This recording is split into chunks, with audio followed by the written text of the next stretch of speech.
అందరికీ నమస్తే మాస్టర్స్.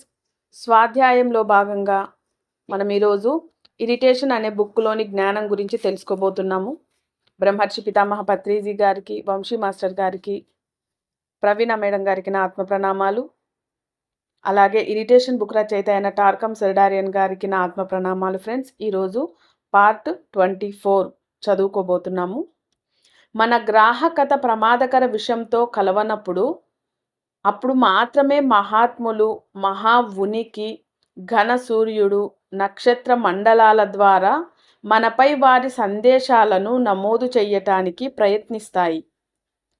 అనేక సమూహాలలో ఉపదేశం, సమూహాల నుంచి లేదా సమావేశాల నుంచి చికాకుని దూరంగా ఉండాలన్న నియమం ఉంది. నాయకుడు సభ్యులతో మీకు ఎవరి పట్లైనా పగ ఉంటే సమావేశానికి రావద్దు అని సూచిస్తాడు.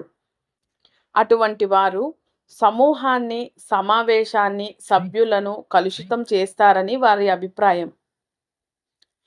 అభివృద్ధి చెందిన సభ్యులు చిరాకు యొక్క దాడి అంతమయ్యే వరకు ఆ సమూహ కార్యకలాపాల నుంచి దూరంగా ఉండమని సూచించబడతారు.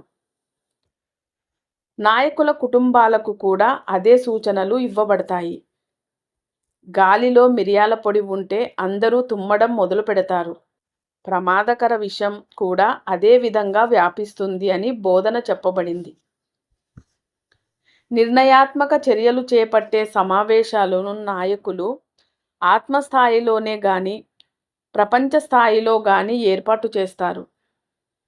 చిరాకుతో తీసుకున్న నిర్ణయాలు వినాశకర ఫలితాలను గాని లేక ఓటమికి గాని దారితీస్తాయి అని వారు భావించేవారు. చిరాకుగా ఉన్న వాతావరణంలో చీకటి శక్తులు తమ ప్రభావం చూపుతాయి. నిర్ణయాలు నిశ్శబ్దంలో ప్రశాంతతగా తీసుకోవాలి. అస్తవ్యస్త ఆలోచన కంటే అగ్నితత్వాన్ని చిరాకు పుట్టించేది వేరే ఏదీ లేదు. అలా అని బోధన చెబుతోంది. ఒక వ్యక్తి అనేక కారణాల వల్ల అస్తవ్యస్త ఆలోచన ధోరణికి లోనవుతాడు. అవి ఏవంటే: ఏ.